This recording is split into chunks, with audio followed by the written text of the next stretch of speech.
Good evening, everyone.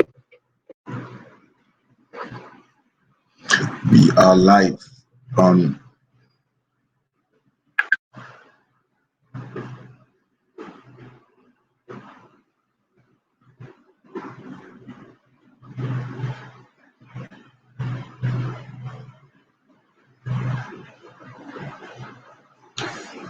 Okay.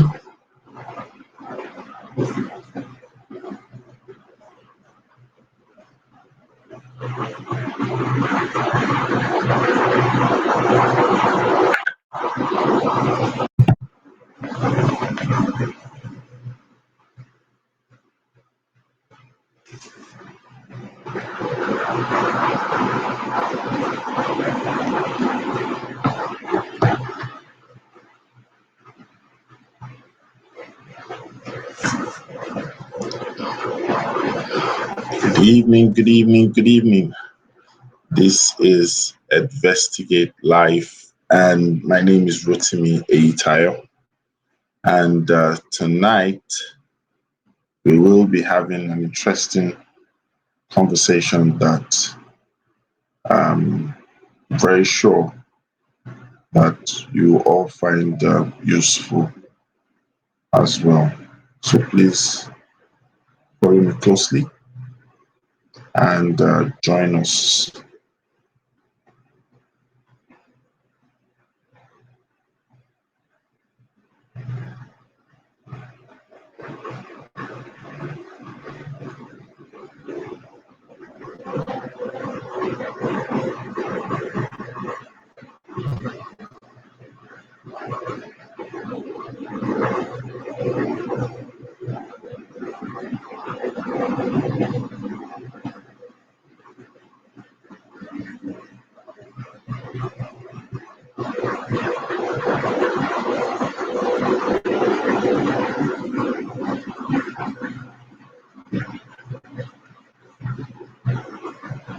Hello, good evening, Mandy. How are you? Great to have you here.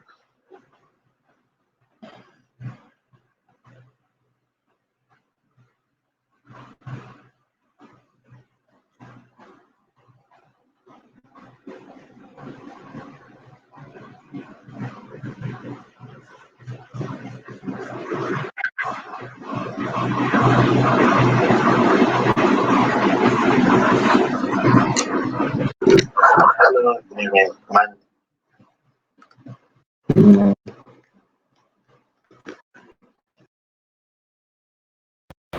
Okay, so I don't know if it's still noisy. Could you just let me know? I think Bisola said something about it being noisy. So let me know if it's better. You can hear me. My name is Rotimi, and good to be here. That's what Mandy Zone is saying on Instagram. We're live on Instagram, on Investigate Live. We're live on Facebook. I'm trying to also ensure that my personal Facebook is also.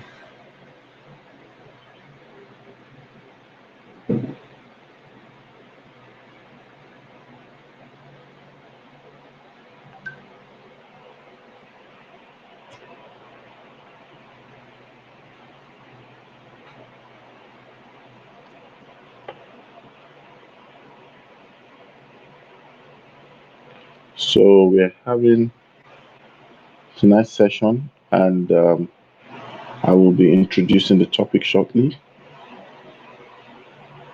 while I try to connect with Ronkeposh. She's meant to be online with me.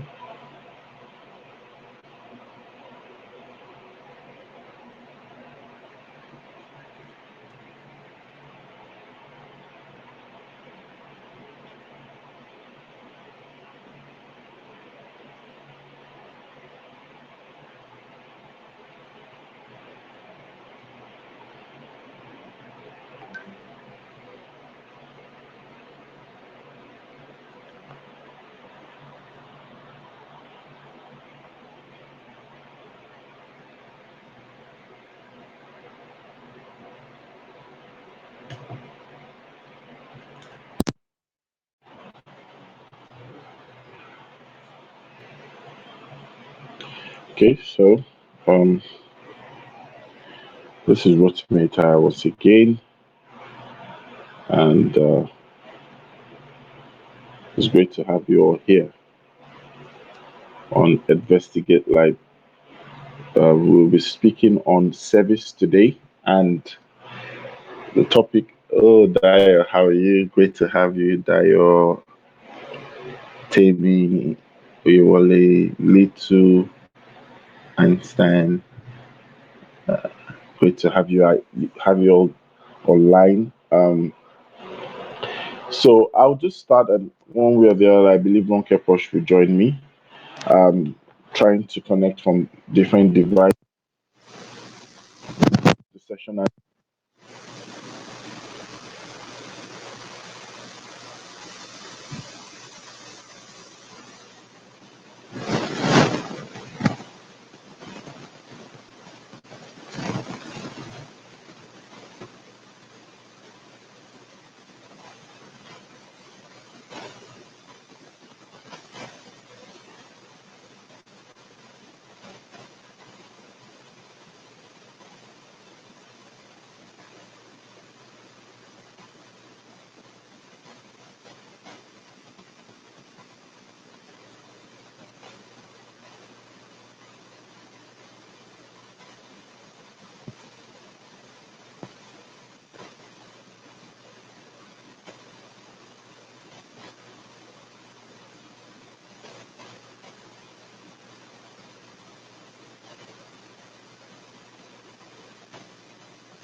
everyone.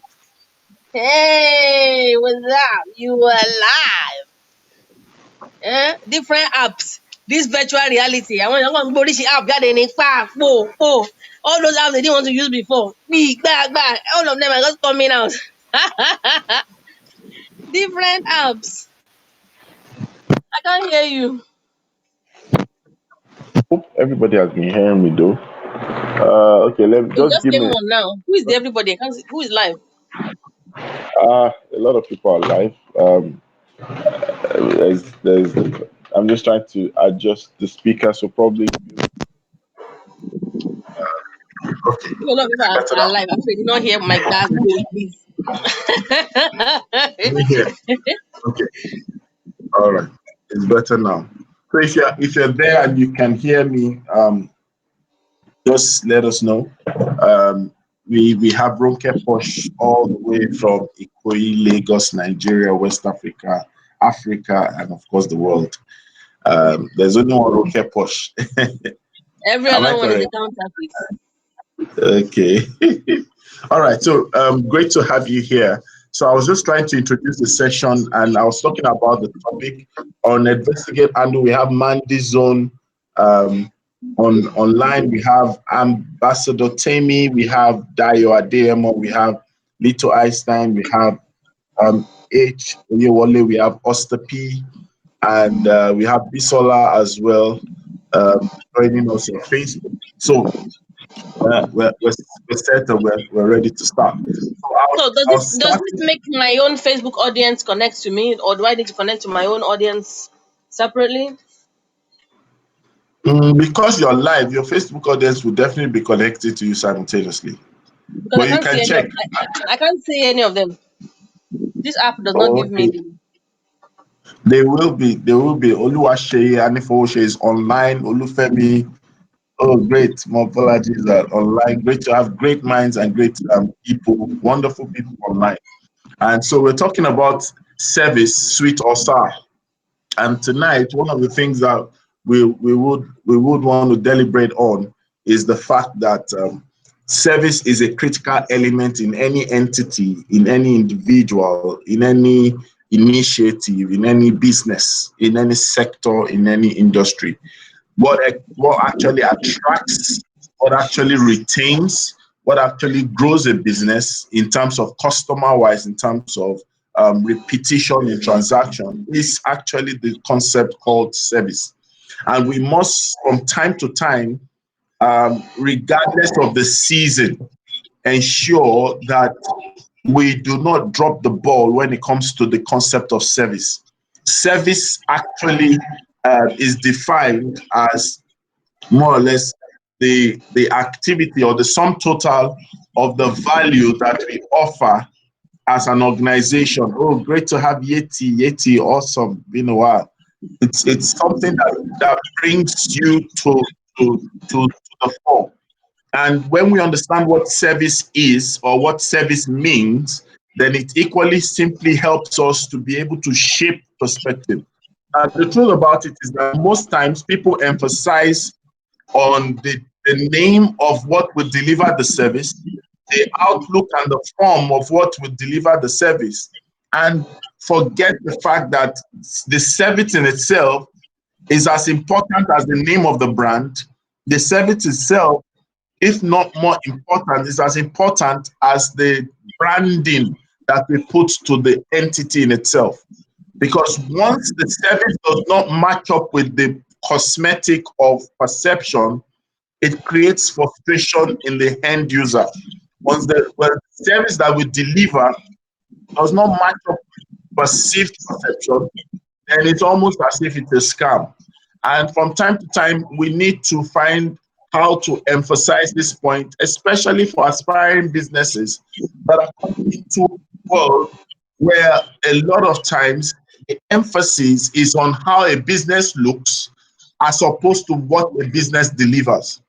The emphasis most times is what a business must say as opposed to the value behind what the business says. And so we need to, from time to time, begin to educate people and learn from each other on how to ensure that service is still the main thing. And so, like the topic suggests, we said service, sweet or sour.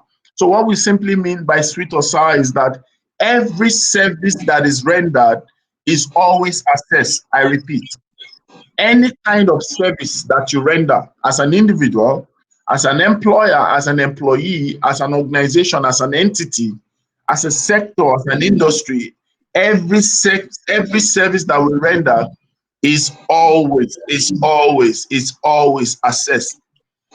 The assessment comes at every interaction, at every interface that we have. And so, for example, a lot of people feel that if I have done in my opening as a brand, in my launching, in my unveiling, once the service looks fine, once the service looks right, well, that everything is okay. But most of the time, it's not always that way. We need to be able to remember that service in itself is actually always at every interaction and interface you have with the customer, or you have with the client, or you have with the public. And this is why we must understand that it's not a short term thing, it's a continuous engagement thing. And everyone must begin to realize that one of the things that upholds service is the culture behind the service. And so for me, it's a case like you go into a restaurant and you are asking or making an order. And at the end of the day, you were served a meal and it had a sour taste. When the service is sour, it's almost like saying there's a complaint behind the service. It's almost like saying it's not meeting up with expectation. It's almost like saying that the service in itself has some degree of challenges, right? So that's what service in terms of sweet or sour is. In other words, what we're trying to say is that there will always come a time where we will have situations that show whether your service is great, whether your service is average, or whether your service is awful. And we need people to realize that we must always check. There's something called the business service thermometer. It is what gauges the level or the rate or quality of service for time. Just like the average thermometer is checking for temperature, we also need to understand that the business service thermometer is something that checks the quality level at every interface. I'm sure um, we would have realized that when we engage in certain services, or when we engage certain organizations, at the end of the transaction, or when the transaction seems to be completed, you get to find people asking, could you give us a recommendation? Could you give us a testimonial? What was our service like? Could you rate this service? Meaning that those organizations are not all together resting on the value in the product, but they are also looking at the value in the process. So while the product might be good, the process might be awful. While the product might be good and the process is good, the people might be awful. While the people are good, the product is good, the process is good, the platform might be awful. And so we need to understand that service will continually be the benchmark of measurement if in this new realm and the real new era we find ourselves, if it will meet up. And if it's something that people will continue to do business with, service definitely must be what we pay attention to. So I'm excited. We have child body safety that Tomilola also is online. The firms yet today, Shei, Bology. We still have just one person on Investigate on Instagram. Uh, who else? All right. So uh, I believe maybe I'll give the opportunity for Ronkeposh to share with us all the way from Ikoyi. Enjoying the evening breeze, Ronke. It is Share the absolutely fantastic. yeah. So, Absolutely o- fantastic. over to you now. So am I good to go? Yes, you are. I was actually trying to connect with my audience on Facebook because it appears um, it's not that way. Um, it's not that way. So good evening, everyone. I am Good evening. Ronkeposh, and the way this app works, I can't really tell who is online. So it just looks like I'm just going to be chatting and chatting. So um, it's the first time for me to be using this app. So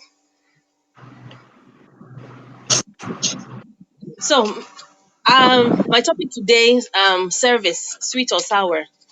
What is service supposed to be like? And when this was raised, I said, okay, service in the context of COVID-19. What is it supposed to be like? Sweet or sour? We all know that sweet service is what everybody is after, but do we always get it? And also, when we are trying to give service, is it always intentional that we give sour service? So it doesn't always play out that way, even when we plan to give out good service. Say, for example, if you're having a meeting with parents or children and you want to provide a good service and you are zooming in, as many people are zooming in and out these days, and your network provider fails on you suddenly and you are not able to continue the meeting, that is a poor service. But that is a service that is out of your control. It is a poor service, but it's a service that is out of your control. So how do you manage such things that happen? So that's the context and that's the angle at which I want to have this discussion today. So there's so many ways that we can provide good service. There's so many ways that bad service can happen because I don't want to say people provide bad service. Rather, I would say bad service happens. No one is going to go and hire intentionally a bad, or hopefully a bad teacher because it will embarrass the brand, it will embarrass the school. So when we are providing good service at this very delicate time in our lives, we need to be very intentional about the service that we provide. So with the example that I gave earlier on, network providers, all sorts happen, especially in this side of town in Nigeria where um, network provision is a challenge. I say to people, I say to even parents and and staff that I work with that they should have more than one service provider. Have more than one service provider. So if one fails, at least you have another one. So you have a minimum of two. But if you can have more, by all means, please do because it will leave a bitter taste in the mouth of the parents. And whilst it may not be your fault, the fact that the whole class is logged in, waiting for you, and you are the one that is delivering whatever it is, the content, and you are not able to provide the service, it actually looks quite ugly. So we must be able to mitigate the different kinds of risks that will arise at this time. The next thing I want to talk about are assumptions. Um, just one moment. Said Let me check. assumptions. Yes, this this our app is okay.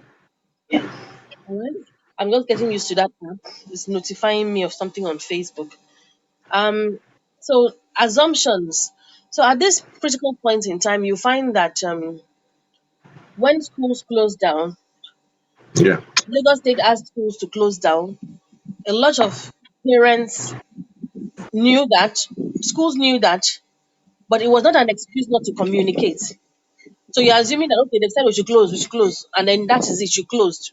We'll meet in third chance.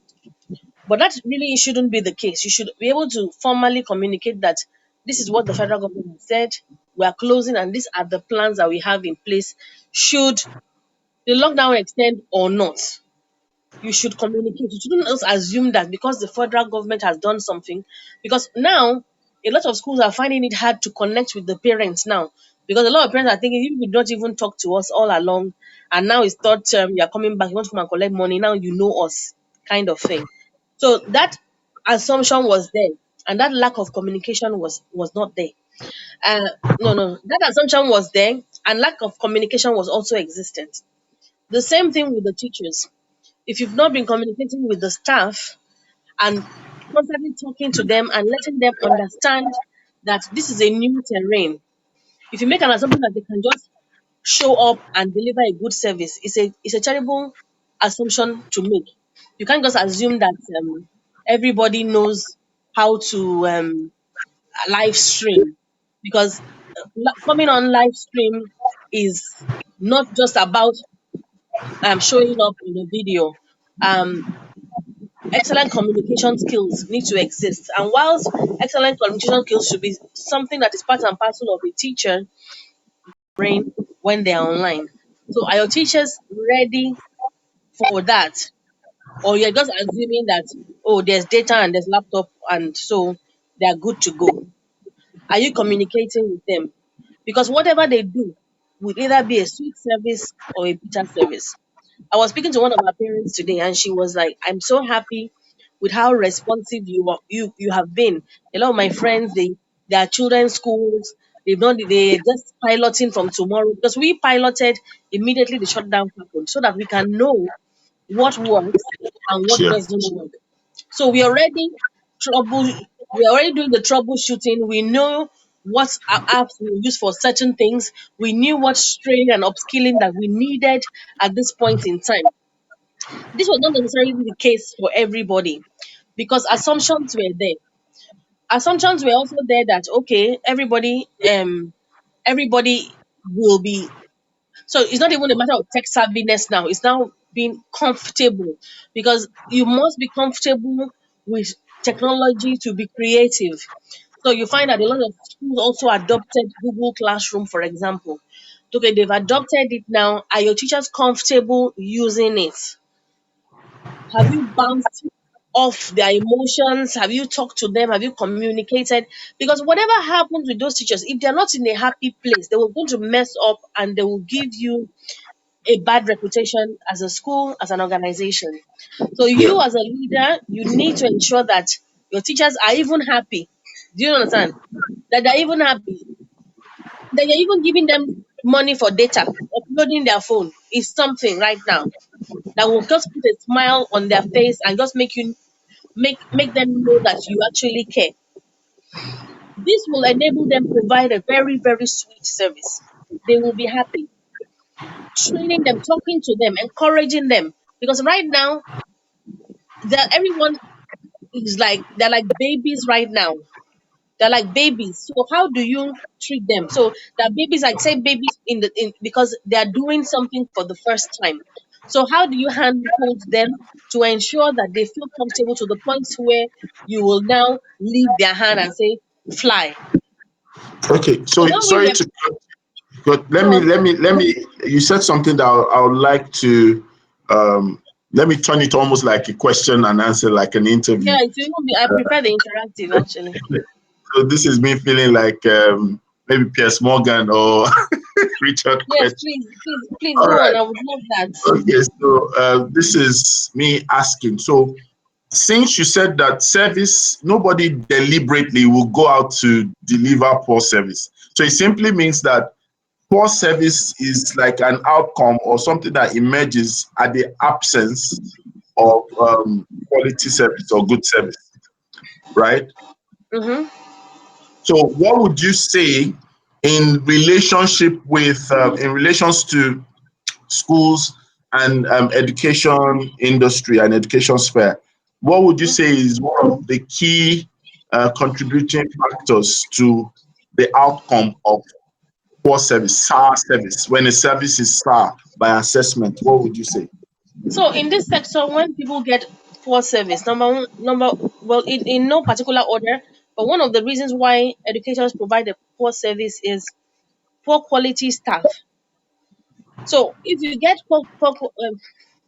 Okay, let me reframe. If you have staff that are not ready to learn or willing to learn, or they will be struggling to learn, it can create a poor outcome, particularly at this time. So you would find that this time separated the wheat from the chaff. The teachers who were not willing to adapt and learn and move quickly, well, they are left behind. Like the rapture happened and they're just there not doing anything. So that is one thing. Another thing is, if you don't train and upskill the teachers, because they're the face of the school, if you don't train and upskill and communicate very well your expectations, check the deliverables, because what they deliver in the classroom is now different to what they're delivering at home. Now you're not teaching only the child at home, especially depending on the age. The younger ones are not teaching them. They're also teaching their mom, their dad, their dog, the auntie. Everybody will be there. Some of them, I've seen live stream that people are picking and say, what's going on there? Everybody's like curious as in this child's school. So you're teaching everybody, and you need to put your best foot forward. You need to be well dressed. Your diction has to be on point. You need to have your material, because if you fail to plan, you plan to fail, and which is a third factor also. So if you don't plan very well, there's no way that the outcome is going to be great. Does that Okay, answer so your judging question? from yeah, it does. Judging from that response, now we're talking about the COVID-19 era or season. Mhm. There are certain things that people probably, of course, could not say they were aware of or totally prepared for. So how would you illustrate that and merge that with the reality that if we're talking about quality of staff, the period in itself, those people were not equipped or trained for it. How can they, within that shortness of time, match up with the demands of service, and then thereby we can say they are delivering a good quality service? So I'm not clear with the actual question yet. Okay, what I'm trying to say is now you mentioned that instead of saying the problem is quality of staff, but we have a lot of factors that make people deliver or have poor service, SARS. So, in this context of COVID-19 season and the Mhm. lockdown experience, so one could ask, now it already is, it's on us, we are in the period. How do you get to still match up having the fact that the training required or the challenge of training people in the context we find ourselves? And how can we achieve that? How can you ensure that you have street service with the realities of COVID-19? How can you ensure you have sweet service? So Yeah. you have to be very sensitive at this point in time. I'll give you an example. One of the parents was insisting that we have a general meeting, use Zoom and have a general meeting. And it's nice to have a general meeting in the school. But that parent was talking from their own point of view. I needed to think, and I talked to the team that we must be sensitive at this time. Whilst the general meeting is the thing to do, from where I'm sitting, I know that that parent is able and willing to start on Monday, able and willing to support the child, because the mom is will stay at home mom anyway. Where I'm sitting from are parents that were made redundant, parents that are fashion designers or interior decorators that are no longer working and not getting as much money as before. Where I'm sitting are emotional issues, mental issues of managing everything. So it's not everybody right now, whether we want to believe it or not, that is in the mood for school starting on Monday. So it's very important that we are very sensitive at this time.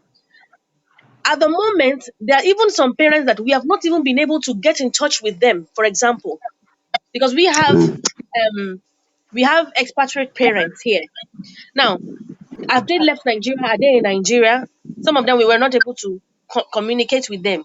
And then we'll be having general meeting and forgetting all those people. Do you understand? For me, the way we see our school is a family unit, and we really I needed something where everybody was carried along together. So I made it open. You can call at any time, constantly sending our newsletters and our next steps on our portals, emails, and every available platform. We're carrying them along. I'm not just saying let's have a general meeting, which I believe from my own point of view, everybody knows how their own school is insensitive at this time. Are you with me, Mr. Eyitayo? Yes. So that's one of the factors. So for me, I believe that I was able to deliver a sweet service in the point that people were able to they felt comfortable approaching the school. Do you understand? They could call at any point in time while we were piloting if they had to troubleshoot any minor issues. So there was an open door policy, so to speak, open online that you can speak to up and drop us a message at any time. And we had a number of admin staff still working around the clock to ensure that they can provide. So that was one thing that was very crucial to us, that we are communicating and we are listening to feedback, because everybody's situation is peculiar and unique to them right now. So irrespective of your uniqueness, we are flexible enough to accommodate So everybody. yeah, thank you for that, because I'm also of the opinion that a lot of people will also say that service most times is not something that is just self-assessment based. You also have it as external. It's the person that is the beneficiary of the service that most times would give the assessment. So in that reality, or in that light, yeah, how do we get to treat the need for a culture of feedback, and especially this season? Because it seems like a lot of times people perceive that schools are not too open in structure and in practice. So how do we get to engage at that level?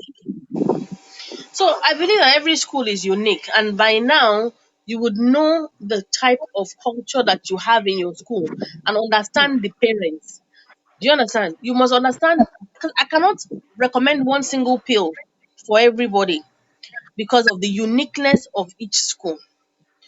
What is important is that we are sensitive, like I've said before, and that we are carrying everybody along. Be open enough to communicate the issues.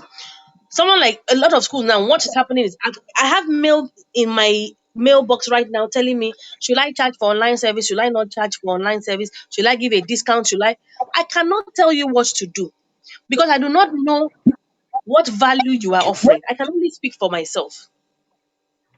I can only speak for myself because we know I can guarantee what we are offering. So I can tell you that this is what it is worth. I don't know what you're offering in your school, so I cannot recommend that you charge or you do not charge, or you give a discount, or how much of a discount that you should. I know what we have gone through. I know the sleepless nights that we have gone through at Le Posh to deliver a phenomenal service. So I know what we are worth. Are you with me? Yeah. So, and we are also constantly listening to the parents, constantly responding to them. So that avenue is open. The thing is, a lot of schools don't want to communicate with parents because they don't know if they will if you give them a bill, they may kick back. They may just get angry or something like that. And that is because you don't also know the parents very well. If you know them to a large extent, you will know how to approach the parents. The fear will not be there. There's nothing to be afraid of. You will face it now or you will face it later because you have to pay your salaries. So there's nothing to be closed about. I'll put the letter together to explain everything to the parents. Let them see. There's nothing hidden. See what we are doing. See what we are So doing. And just if the federal government say we should open in May or June, if you're giving a discount that is ridiculous, are you going to be able to sustain the rest of the term? Or you say to them, okay, give me more money now that we are open? So you have to really plan what it is that you are doing. The answer, there's no one size fits all answer right now. Okay, so thank you for that, Ronkeposh. I would also ask you one more question. I'll allow you finish your thought, and then I'll also say some things as well. So let's go back to the perspective of the professional, the individual, right? So um, how do we judge the level of the boundaries of service in the bid of trying to be assessed by saying, yes, you're doing well, yes, you're doing great. Working at home, I recall you made a post recently online and you said you were always, recording stuff and doing stuff to the point that it seems like you're just working like a clock, round the clock. How do we distinguish between value and activity in terms of having quality service? You must have KPIs. You just have to have your KPIs. Now, there's So service, there's activity. let's make it simplified. What is KPI for anyone who probably is wondering? Is it keep So you professional instinct? you have your you have your key performance indicators. The thing is, there's no way that activity does not come into play. Do you understand what I mean? Because you cannot deliver the value right now online without some activity happening. Now, the value. So when all this was happening, I've heard of schools saying, okay, we would record on a phone or whatever and send it to the children. We will send YouTube links for them to to to um to Download. watch, to download and watch. And I can remember you saying once that what is the vision of the online school? Now, is your online school now a third party school where the children are going to be watching YouTube? Is that what the parents are going to pay for? Now, I don't want that for myself, for Leposh. We don't want that. Which meant that we have to customize because we want to bring the teacher into the home. Which means that we have to customize the learning. Which means that ours does not stop at only videos. That is not our only way of being at home with the children. So there's a lot more that can happen, a lot more activities that will build value. Do you understand? So we also looked at our timetable. We look at our timetable and we said to ourselves, sometimes we have children here till 4 or 6 o'clock. We cannot run an online school till 4 or 6 o'clock. It's just not workable right now because of the content that we are still building and will continue to build because it was an emergency, a crisis. So everybody will close 1:30, 2 o'clock. We are done every day. In that time, what are the deliverables? In that time, what are the things that we expect the children to be able to achieve? So if you are using preschoolers, for example, what are they going to have gross motor activities? Are they going to cover numeracy and literacy, communication and language, for example? What are the aspects that they're still going to get? What are those things that they're still going to be able to get given the online school? Do you understand? Still using Bloom's taxonomy. You're still going to say, okay, this learning, how am I going to evaluate this learning? How am I going to assess this learning? Or is it that you're going to just be giving them work, do this work, do this work, do this work? Sometimes it doesn't have to be written work. It's not even sometimes. It doesn't have to be written work. So all those metrics, you need to look at them to assess what is going on. They are all activity. And that activity is what is going to build your value. Because you can't just show up and say, well, we are giving value. And there's no activity that has gone behind the scenes. There has to be activity. Activity is what you are going to use to to create content because content is very, very important right now. Okay, Content is so big. yeah, but Does it like I does it normally, answer the question? yeah, it does. And I just want to say something and then ask another question if you don't mind.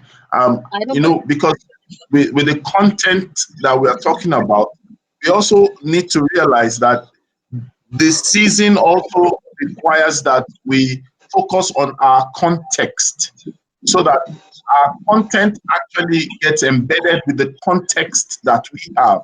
And I'm sure a lot of people out there listening to us tonight will be wondering, if we consider service as value or value as service, then those who really are positioned to deliver value and have problem in messaging the value, because the moment there's a problem in communicating the value that you propose, that you represent, then the transactionary side becomes a bit shaky. So how do you get to a point where this season people want to communicate that the value that they are having to give is not based on just heavy quantum of content, but in context is still something that delivers what they want to charge for?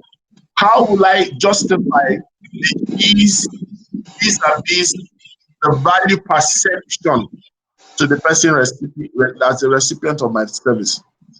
Okay, so say I like to use myself as an example.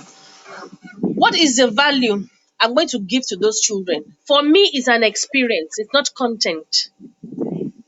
So for me, what is the experience that I'm selling? What I'm selling right now is an experience. Because any other thing they can get online. There are just too many materials online. But they cannot experience their teacher that calls them by their nicknames online. They cannot experience that uniqueness. They cannot experience that collaboration, that teamwork that happens together in a classroom. They cannot Mm, experience that feel good factor that they get when they see all their peers online. They cannot mm, experience having, oh geez, sorry. They cannot experience having PE with their friends online. Do you understand? They yeah, can't experience that. Even if you download a video, it's not the same as seeing your friends do that online. In fact, when we were yeah, doing the class rules, online class rules today, we were saying we're having a chat in the teachers forum, and we said make sure you tell those kids that they should not chat and be writing rubbish. We're just having fun because some of them, because they now know how to use Zoom, they'll use the chat function and start chatting. Hey, hello, how are you? What's things that distract the class. Do you understand? That in yeah, itself, as trivial as it seems, is an experience. So we're yeah, not selling a product. We're not just selling content. Content now in terms of academic what you can get anywhere. You cannot get you cannot get problem the solving experience solution. is, yeah, Problem solving, helping a child to think critically, giving a child a task to go and do, to think critically about it. Do you understand what I'm saying? To be yeah, creative about the work that you give them. So there yeah, is more to it because even from time, the teachers, even in the classroom, became facilitators mm, because it was no longer a case of the teacher knows it all because Google knows it all. It now became an experience that you experience this facilitator who guides you, who helps you, who shows you the right direction. That even when you find information, you know what to do with that information. Are okay. you together? So which is what I have observed something, and I don't know if we have questions from those who are joining us live on Instagram, on Facebook as well. Just before I say that, I'd like to welcome Daria Kinlaja, Ife Boduri, Omobola, Olaribigbe, Buki Orenuga, um, Nito Einstein, Miss Chimi, and the school safety expert, OLX Babatunde. Great people online. Thank you all for joining. This is Investigate Live. We're speaking tonight on service, sweet or sour. And we're trying Good to take evening. into context the practical side of things and how we can also get to ensure that we as an organization begin to deliver consistently in season and out of season. And so this is from what you said, there's something I noticed as well in businesses, in individuals, and most importantly in schools. It seems that, Sorry? so I said I noticed something in businesses and in schools right now. I realized that it's like it's now a battle of, Tools. of yeah. Before even talking about tools, it's more like theatrics.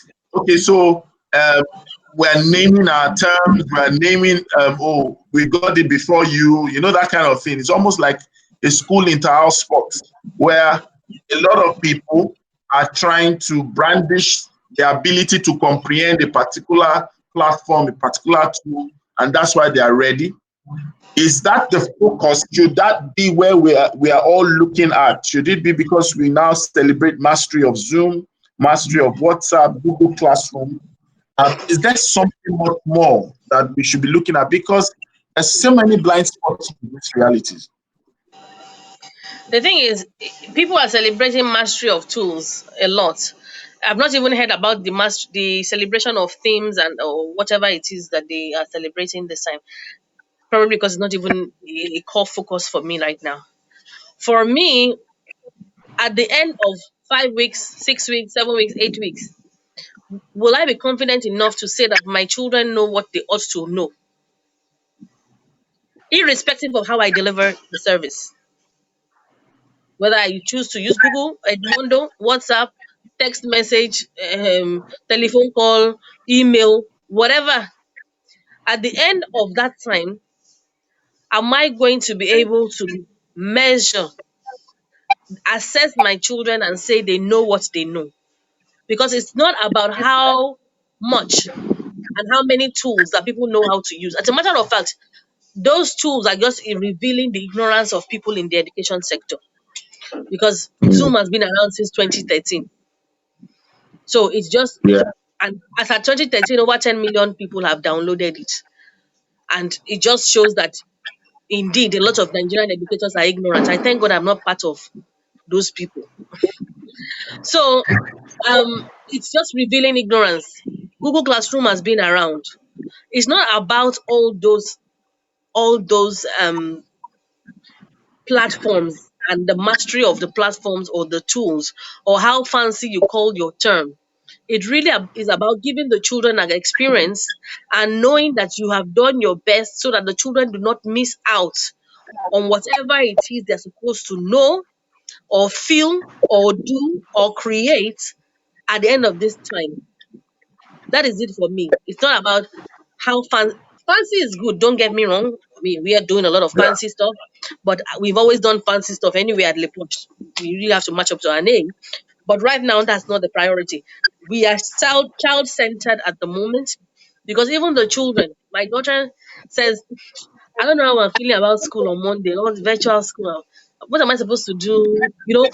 She just wasn't, as in, she's 14 and she's like, "I'm like, are you set for school on Monday?" She's like, "Set with Ibawo." You know what I mean? What am I supposed to be doing? She doesn't, and that's why communication is also very key. She doesn't feel anything right now. So you've mastered all those things, but you forget that there are human beings on the other side. There are children that cannot even be bothered with your tools, number one. And she said many of her friends are even saying they're not even going to come to school to the Zoom orientation meeting on Monday. She's already told me that they're not even interested. That was online school. So you're ready as a teacher, ready as a school. Hey, we are going. But you don't even know how the recipients are feeling. You're already making plans. I told my parents that we're going to keep week one very fluid so that everybody can take their time. There's no you must submit to work. There's no must right now. We're going to be very fluid. We're going to try different things. We're going to learn and grow together because nobody has any answer right now. We'll see how week one goes. Whatever works well, we'll continue. Whatever doesn't work well, we'll discard it. Nothing is concrete right now, but we will evolve together at this time. And it's important that we know that they are human beings. There are parents that have children in 2 or 3 different schools that will be delivering lessons. And they're already thinking, how am I going to manage? I know a parent has a child here at Leposh. She has another child at a school around the corner. And then she has another child in Lekki. Now, those three schools will come at her at the same time. And she's thinking, what am I going to do? Already I'm already saying, let's don't worry, let's see how it goes. If I have to make special arrangements for you and your child, I will be flexible enough. I'm sure we'll be able to do something for you, because she already has 3 children in 3 different schools, for heaven's sake. And all you are saying is tools, tools, tools. If school A is using one app, School B is using another app. School C is using another app, and she's getting multiple emails at the same time. It's going to drive any human being crazy. And she works. So that must really, Absolutely. I want to understand, and that must really help as well. And any adults that even any adults are around. So, for example, the preschoolers, they may not sit together, they may not sit for 20 minutes at a time. You can have somebody there with them. So we can't just think it's tools, tools, tools. There are emotional issues that are happening behind the scenes, and we're all brandishing and the use of and mastery of tools. It's quite sad. It just shows that that human connection is lacking, and it's very important at this time. Thank you very much. If you're just joining us, I'd like to recognize Ayoyeni Idara, Teacher Idara, you're welcome. Ife Hello. Bodurin, you're welcome. I think we have Kemi Ogunsoya, we have the school safety experts, we have, yeah, I mentioned the others as well. So great to have you Hello. all Good on. evening, everyone. If you have questions, Bisola is on Facebook. Bisola is on Facebook. If you have questions, please, you could ask us questions. We are willing and open to take your questions. So what we're talking about today is service, suite or SAR. Talking about the importance of service delivery and the fact that service via interaction or interface with the service provider is something that is always assessed. And our service actually can actually be seen from a suite perspective or a star perspective. It's almost difficult for you to be in between. And so everyone must realize that while you would not intentionally drive at delivering poor service that will leave a sour experience, but it's still something that happens as a result of not being able to satisfy the customer. And Ronkeposh has also been able to open our eyes, especially for those within the education space, the things that do matter when it comes to prioritizing what your service delivery should anchor on. We've talked about dwelling on the experience, not just the tool, celebrating the outcomes, not just the outlooks. And being able to understand that is very important and very critical when it comes to delivering service, especially within this COVID-19 season. Seems like nobody wants the COVID-19 season to end. But the truth is, it will end one time or the other. And we must understand that our service is not going to be excused on a season, and that's why we must raise up a team to communicate with our team, either as individuals, as a group, to ensure that we do not drop the ball when it comes to service. I would ask Ronkeposh a question, and while I acknowledge Dilly, great to have you here online. Great Expectation Schools, great to have you online. So I want to ask a question. So while we might be ending on Instagram right now, we are still on Facebook. So you can join us on Facebook. You can join Rotimi Eyitayo, you can join Ronkeposh. We're still streaming live on Facebook before we bring this to an end. So I have this question to ask.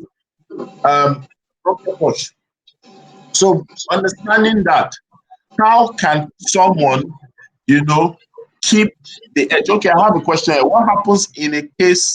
Where um, what happens in a case where an employee isn't able to deliver because of the limitations by management? That's a question from Sheyan Nifowoshe. She is asking, what happens in a case where an employee is not able to deliver because of the limitations by management? Would you like to share on that? So why would management limit an employee that is supposed to deliver from them? So sometimes I'm not quick to answer questions with I need more I need more context. So if you don't mind sharing, Mr. Isa, I can't see any comments, but if you don't mind sharing, because I don't see why I would want to limit an employee when I need them to deliver. I need them to deliver well. See, for example, a lot of them can afford data at Le Posh, but I need them I know that they are using a lot more data. So I will provide data because I don't want anything to limit the productivity. I don't want anything to limit the good service that they will provide. So why would management sabotage themselves? It doesn't add up. So maybe I need that question either reframed or more information, please. So let me just paint a scenario maybe that can help. So sometimes looking at it from different divides, you have people who are willing to do a lot of things, but probably based on the structure of management in that school, or maybe as a result of someone who is spearheading a position, um, resources are not given to the people as and when due, maybe due to a wrong inventory system or micromanaging, as a case may be. What do you put into that perspective? Say you have a school head who's pretty much tight-fisted, holding things to the hand, but is not as resourceful at the level the person should be, and then it's causing them to have service failure. So you have to escalate it. There's got to be a reporting line in every organization. There should be a reporting line. Even if I am erring, there's a reporting line for me. So there must be a reporting line. So who can you escalate the matter to? Have you actually even told the person? Because some people, you might assume they know that they're doing something. He or she might be trying to save the school some money and not know that it's impacting so badly on people. So have you communicated that issue first to the person? If you have, and it's not working and you are being sabotaged, then you need to escalate it. Otherwise, at the end of the day, you're still going to be the one that will look bad. So you really need to, Okay. you won't say it's because of somebody. Okay. IOIN is giving us a very good contribution. He's saying, I think the key to service is not to focus too much on internal perspectives alone, but to understand that service is intangible and we can quickly get self-absorbed. So put yourself in the customer's shoes. Absolutely. Yeah, I which is believe. pretty much what we had discussed. I don't know if you were there when I was telling you that when at the beginning that people were saying we should have a general meeting. And I didn't feel it was appropriate because I thought it was insensitive to the people that were not ready, either financially, mentally, or emotionally, for a meeting. So yes, we must indeed try and be see people from a different point of view, not just ours. So thank you.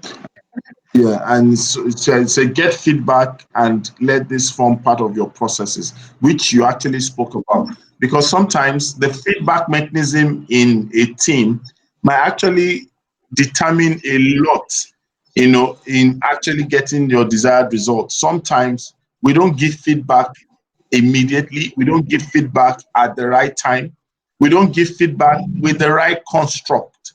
So a lot of people have not worked on themselves to be able to communicate with the right level of charisma. And sometimes they make light something serious and they make serious something light. So it's very important that we also as individuals get to work on ourselves to ensure that we are not necessarily, being the hindrance or stopping, stumbling block to the things we are trying to achieve. Oluwakemi Choma, welcome.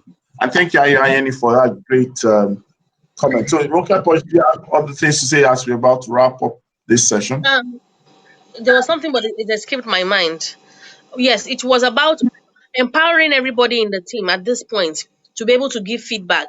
I've already asked my team, how am I doing? Because sometimes I know that because I love to deliver and I can be a perfectionist, I can be a bit hard sometimes. I know. And I asked for feedback, and they did say, yes, I came heavy. But at least we are cool now. But that feedback is important. Another thing is that we must empower feedback amongst ourselves. So what I did was I ensured that there was a particular platform that all our deliverables were arriving at, so that if anybody had a challenge, it doesn't have to be head of school or myself that would answer that. Sometimes by the time I get to it, they've already said, oh, you need to do this, you need to do that. They've already answered the questions, given the feedback regarding whatever the product is. So there shouldn't be just one person signing off things at this time. You should have empowered and trained some other people. Otherwise, the pressure is just going to be too much. Wow, that's powerful. Okay, I actually Uh, I'm seeing a lot of people joining. So let me just acknowledge the people on Facebook. Kolawole Henry, thank you for joining. Odetola Abiniza Israel, thank you for joining. Area Re, thank you for joining. Rhoda Odigbo's joined. Thank you, Joyce Adebinke, for joining. Tochi Okafo has joined as well. Jami has joined. We have Kemi Osoya also joining. We have Amogi Stella on Facebook, joining on Facebook.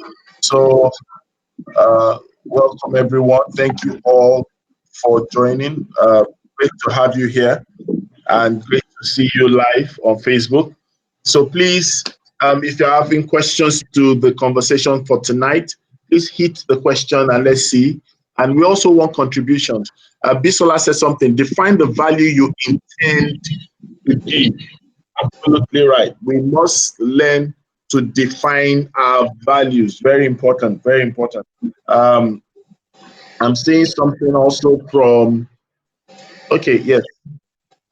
Paula always says great thoughts. By the way, so Ronkeposh, I think I stopped you the other time. What else do you have to say? No, I talk about the 360-degree feedback and empowering the staff in your team to also be able to sign off things so that activities can move faster. So I pretty much covered that. 360 degrees feedback. Very Mm. important. This is what I will say. Before we shut down, I think we've had an extended session tonight. So let's try to maximize. Okay, so I would say this that now looking at it, are we really ready for a new term? Are we ready for are we, and I'm talking about it from a collective. You've said a lot about the push, but then I also recognize that you're an industry stakeholder, you're an expert. Sorry, I'm not always So, humble when it comes to the point.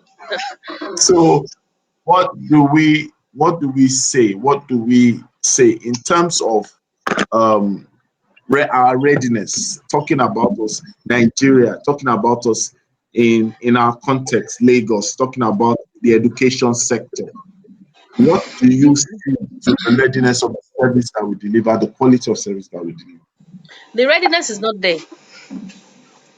The readiness is not there. The fact that some schools have not even piloted what they're going to do at all during this break.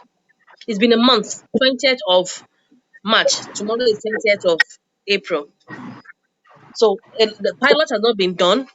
So the readiness is not there. Now, when we talk about it, we're not only talking about private schools. We're talking about public schools. If we're talking about the nation, in terms of private school, other than the television that provides primary and secondary school content for a given amount of time in a day, to homes that are not being provided power, or to homes that don't even have televisions, how ready can we say we are? It's just a select few. Right now in my mailbox, I have schools asking me so many questions.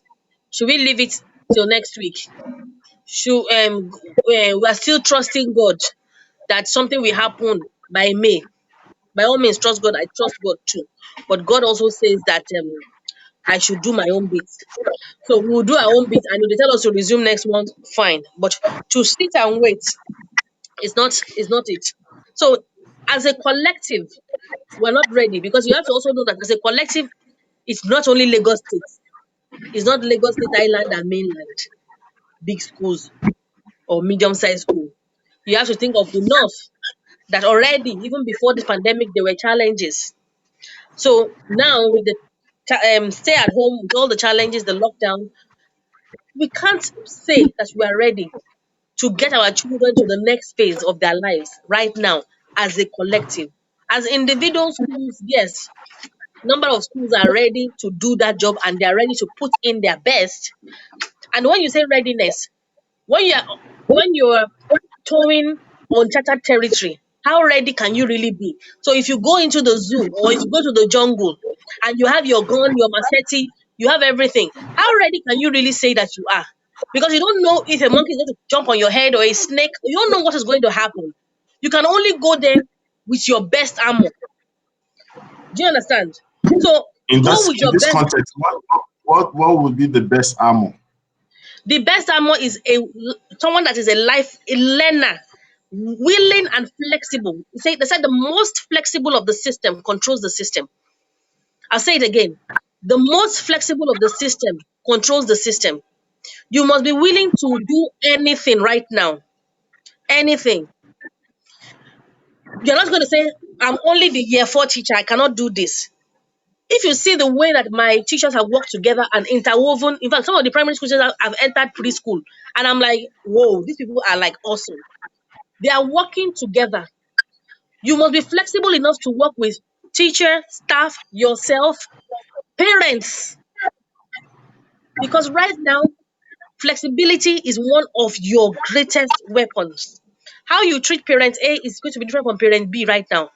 There's no one size fits all. There's no blanket policy that will work right now because it's different for everybody. So your blessed armor includes flexibility, adaptability, resilience, willingness to learn and continue to learn, and then chill and rest.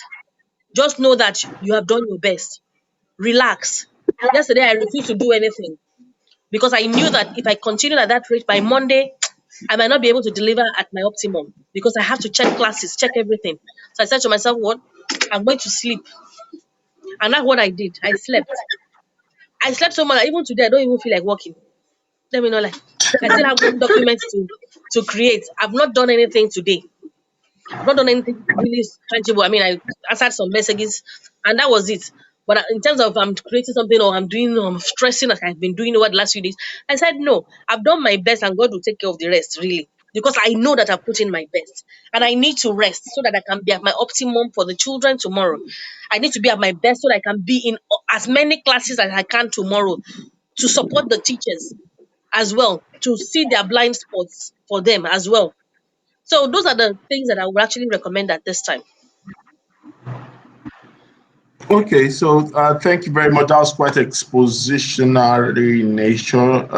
We would keep working towards this because I believe, like you said, this is not a season that we've actually been before. So everyone has to put all hands on deck. There has to be flexibility. There has to be communication. Um, we must we must refrain from our culture of hoarding knowledge, hoarding pain as well. A lot of people need to reach out. I'm excited you said a lot of people have reached out to you and they're asking questions. This is a time where we must we must act as if we are preparing for elections, where we are always saying something, we are always pushing something, we are always asking questions, we are always seeking answers, so that things can be as good as they should be. You understand? So, well, thank you so much for your time today, and Thank you. we always. Thank you for everybody joining us. Thank you, Mr. Eyitayo. Yes, we believe that all the issues that come up, we will be able to speak and tackle them head on without mincing words, without fear, without favor. So great to have you. First broadcast on CNN, you know, and we'll talk more about it. So thank you so much for your time, and do have a great evening. Thank you. Good evening, everyone. Yeah.